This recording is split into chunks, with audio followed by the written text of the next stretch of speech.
আসসালামু আলাইকুম। প্রিয় দর্শক, একটা গুরুতর অভিযোগ নিয়ে আজ কথা বলবো।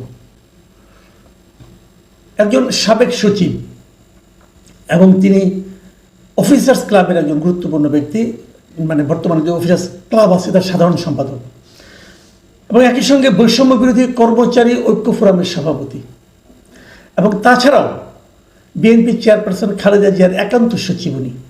ওনার নাম হচ্ছে ABM আব্দুস সাত্তার। উনি এই গুরুতর অভিযোগটা উত্থাপন করেছেন।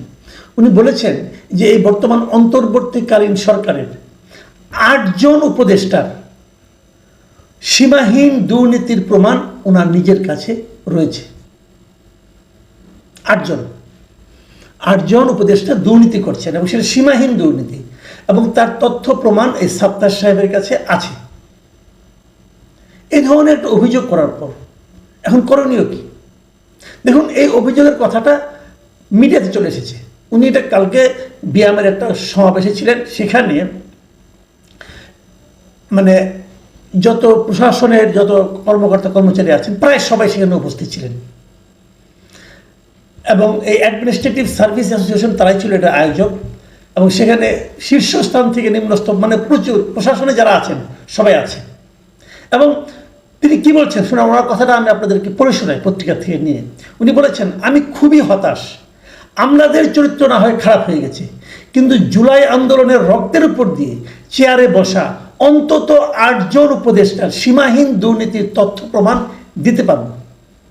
গোয়েন্দা সংস্থার কাছে 8 উপদেষ্টার দুর্নীতির প্রমাণ রয়েছে, কিন্তু কারো বিরুদ্ধে কোনো ব্যবস্থা নেওয়া হচ্ছে না। তিনি যখন এই কথাটা বলেছেন তখন উপস্থিত কর্মকর্তা যারা এখানে ছিলেন সবাই ঠিক ঠিক বলে হাততালি দিয়েছে। কেন হাততালি দিল? তার মানে হলো এই যে উপস্থিত কর্মকর্তারা যারা দুর্নীতি করেছেন, একজন মনে করেন উপদেষ্টা যদি দুর্নীতি করেন, দুর্নীতিটা কীভাবে করেন? ধরেন কোনো একটা নিয়োগ, কোনো একটা বদলি, কোনো একটা তদবির, কোনো একটা কাজ পাইয়ে দেওয়া, এই সবই তো এই কর্মকর্তাদের হাত দিয়েই হয়েছে। কাজেই যখন উনি উচ্চারণ করতে পেরেছেন, বাকিরা তাকে সমর্থন দিয়েছেন। আমি মনে করি, আমার নিজস্ব বিবেচনায় মনে করি ওনার অভিযোগ সত্য, কারণ ওনারা জানেন কাজগুলি কে করেছেন। ওনার ব্যক্তিগত চরিত্র যাই হোক না কেন, সাত্তার সাহেব যে খুব দুধে ধোয়া তুলসী পাতা তা কিন্তু আমি পার্সোনালি মনে করি না। কারণ এই অফিসার্স ক্লাবের সাধারণ সম্পাদক, উনি কীভাবে সাধারণ সম্পাদক হয়েছেন সেটা নিয়েও কিন্তু নানা ধরনের বিতর্ক আছে। যাক, সে আলোচনায় আমি না হয় আরেকদিন যাব। সে যেই হোক না কেন, যদি ওনার কাছে তথ্য প্রমাণ থাকে এবং উপস্থিত সকল কর্মকর্তারা যদি ঠিক ঠিক বলে হাততালি দেয়, আমি ধরে নেব অভিযোগটা ঠিক এবং ওনার কাছে তথ্য প্রমাণ আছে। এবং তথ্য প্রমাণ যদি থাকে, কার বিরুদ্ধে আছে? উপদেষ্টাদের বিরুদ্ধে। উপদেষ্টা কারা? তারা মন্ত্রীর দায়িত্ব পালন করছেন, মন্ত্রণালয়ের দায়িত্ব পালন করছেন। তাদের হাতে আমরা দেশকে দিয়ে রেখেছি। আমরা যাদের হাতে দেশের দায়িত্ব দিয়েছি সেই লোকগুলো কারাপ্ট। এটা ভাবতেও তো আবার গা শিউরে ওঠে। এটা কিভাবে সম্ভব? কিভাবে সম্ভব? তারা দেখেন কত বড় একটা আন্দোলনের মাধ্যমে তারা কিন্তু দায়িত্বে গিয়েছেন। আমি বারবার বলে এসেছি, শুরুর থেকে বলছি যে যাদের নিয়ে উপদেষ্টা পরিষদ গঠন করা হয়েছে এই লোকগুলিকে আমি ম্যাক্সিমাম লোকগুলিকে, 2-1 জন বাদ দিয়ে আমি ম্যাক্সিমাম লোককে যোগ্য মনে করি না। এটা আমি শুরুর থেকে বলতাম। আবার পাশাপাশি আস্তে আস্তে এটাও বলতাম সম্ভবত লোকগুলি সৎ। এখন দেখা গেল আমিও জানি না, আমিও ভুল জানি। আমি অবশ্য শেষ দিকে 2-1 জন উপদেষ্টার অসততার কথাও বলতাম শেষ দিকে, কিন্তু উনি তো 2-1 জন কথা বলেন নাই, গুনে গুনে 8 জনের কথা বলেছেন। তাহলে এই 8 জনকে থাকবে? এই 8 জনকে কন্টিনিউ করবে? যদি কন্টিনিউ করে, এর মধ্যে যা দুর্নীতি তারা করেছে আরো দুর্নীতি করার সুযোগ তাদেরকে আমরা দেব? কোন 8 জন? উনি নাম বলেন নাই। তাহলে আমি তো সবাইকে, এখন তো আমরা সবাইকে সন্দেহের চোখে তাকাবো। হয় ওনাকে নাম বলতে হবে। আমি মনে করি সরকারের উচিত হবে, দুদকের উচিত হবে যে সাত্তার সাহেবকে জিজ্ঞাসা করা হবে কোন 8 জন, এবং সেই তথ্য প্রমাণগুলো আমাদেরকে দিন এবং আমরা সেইগুলোর আলোকে তাদের বিরুদ্ধে অ্যাকশনে যাই। ডক্টর ইউনূস সাহেবের উচিত হবে সাত্তার সাহেবকে ডেকে জিজ্ঞাসা করা, ভাই তথ্য প্রমাণগুলো আমাদেরকে দিন, আমি সেই আলোকে এগুলোর বিরুদ্ধে অ্যাকশনে যাই। যদি না দেন, যদি না চান, যদি দুদক না চায়, ডক্টর ইউনূস জানতে না চায়, তাহলে কিন্তু এই দুর্নীতির দায় কিন্তু দুদককেও নিতে হবে, ডক্টর ইউনূসকেও নিতে হবে। কি দায়? প্রশ্রয় দেওয়ার দায়। তার মানে কি ডক্টর ইউনূস এদেরকে প্রশ্রয় দিচ্ছেন? আমি জানি না এই 8 জনের মধ্যে ডক্টর ইউনূসের নামও আছে কিনা, আমি বলতে পারবো না। আমি এখন সন্দেহ সবাই কি করবো। যতক্ষণ পর্যন্ত এই 8 জনের বিরুদ্ধে অ্যাকশন নেওয়া না হবে, যতক্ষণ পর্যন্ত এই 8 জনের নাম প্রকাশ করা না হবে, ততক্ষণ পর্যন্ত আমি সকল উপদেষ্টাকে মনে করব যে সেই 8 জনের মধ্যে আছে। এবং আমি জনগণকে মনে করি, জনগণও তাই মনে করবে। এখন বিষয়টা কিন্তু একদম ওনাদের কোর্টে যে চলে গেল। কি করবেন ওনারা? ওনাদেরকে ভালো মনে করে, ওনারা কিন্তু জনগণের ম্যান্ডেট নিয়ে আসেন নাই, ওনাদেরকে ভালো মনে করে দায়িত্ব দেওয়া হয়েছিল।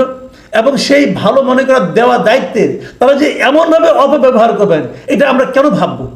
যখন আমরা প্রমাণ পেলাম, তথ্য প্রমাণ আছে বলে একজন দাবি করলেন, তখন কিন্তু আমরা আতঙ্কিত বোধ করছি এবং আমরা এটা একটা কড়া সুবিচার চাই। এই সুবিচার কি ডক্টর ইউনূসের সরকার অথবা দেশের স্বাধীন প্রতিষ্ঠান দুদক করবেন? দুদকের কি সে মেরুদণ্ড আছে? নাকি দুদক খেলে কিছু ল্যাংরা আতুরকে ধরে এনে বাহাদুরি নেবেন? নাকি দুদক সরকারের রাজনৈতিক প্রতিহিংসা চরিতার্থ করার হাতিয়ার হিসেবে ব্যবহৃত হতে থাকবেন? এই জিনিসটা আমি জানতে চাই। দুদকের স্বতঃপ্রণোদিত হয়ে সত্তার সাহেবের সঙ্গে যোগাযোগ করা উচিত। সত্তার সাহেব আরেকটা অভিযোগ তুলেছেন। তিনি বলেছেন যে ওনার কষ্ট লাগে যখন একজন উপদেষ্টার এপিএস এর অ্যাকাউন্টে 200 কোটি টাকা পাওয়া যায়, কিন্তু তার বিরুদ্ধে কোনো ব্যবস্থা নেওয়া হয় না। উনি এই কথা বলেছেন। উনি আরেকটা প্রশ্ন করেছেন, সেটা কিন্তু দুর্নীতি না, যোগ্যতা নিয়ে প্রশ্ন করেছেন। তিনি প্রশ্ন করেন, কি বলেন শুনেন, কি বলেছেন উনি। স্বাস্থ্য মন্ত্রণালয়ের মতো একটি মন্ত্রণালয় নূরজাহান বেগম চালাতে পারেন?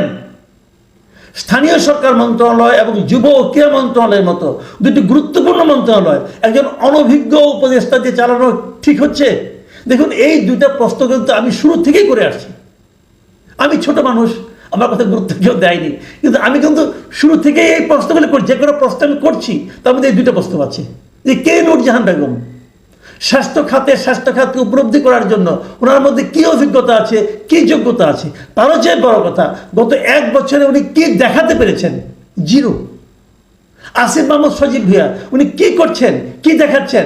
উনি কোন বিবেচনায় একজন মেয়র নির্বাচিত করলেন যে ঢাকা উত্তরের জন্য, যার বিরুদ্ধে হিজবুত তাহরিরের সাথে তার সংশ্লিষ্টতার অভিযোগ আছে, তথ্য প্রমাণ পাওয়া গেছে, তাকে উনি নিয়োগ করলেন কোন বিবেচনায়? ওনার কি যোগ্যতার বিবেচনায় উনি করলেন? ওনার কেন মনে হলো? ওনার ইচ্ছা হলো আর হয়ে গেল? এটা কোনো রাজত্ব নাকি? উনি চাইলেই সব করতে পারেন? উনি চাইলে আর হয়ে গেল? এটা হয় না। একে নিয়ম নীতি লাগে। যাকে নিয়োগ করেছেন ওনার কি কোনো ধরনের এই ধরনের প্রশাসনিক অভিজ্ঞতা আছে? নেই। আমরা শুনেছি উনি অন্য একজন উপদেষ্টার কাজিন হন এবং এটাই তার যোগ্যতা। ভাই, এই দেশটা কি আমি আর মামুদের নাকি? কি ভাই, কি শুরু হয়েছে দেশে? এরা দণ্ডমুণ্ডের কর্তা হয়ে গেছে। আবার উনি কি করলেন, দক্ষিণে মেয়র যিনি নির্বাচিত হয়েছিলেন বলে আদালত রায় দিয়েছে, তাকে শপথ দিতে দিলেন না। এইগুলো তার গর্তমি। তাকে এই সত্তার সাহেব অযোগ্য হিসাবে কিন্তু বলেছেন, ইঙ্গিত করেছেন। আমি জানি না এই সমস্ত বিষয় ডক্টর ইউনূসকে স্পর্শ করে কিনা, বাট করা উচিত, করা উচিত। কেবল যদি এগুলো স্পর্শ করে, যদি উনি অ্যাকশনে যেতে পারেন, তাহলেই প্রমাণিত হবে যে ওনারও যোগ্যতা আছে। নতুবা উনি মেরুদণ্ডহীন, অযোগ্য, অথর্ব একজন প্রধান উপদেষ্টা হিসাবে ইতিহাসের কাছে বিবেচিত হবেন। প্রিয় দর্শক, এখন এ পর্যন্তই। আল্লাহ হাফিজ।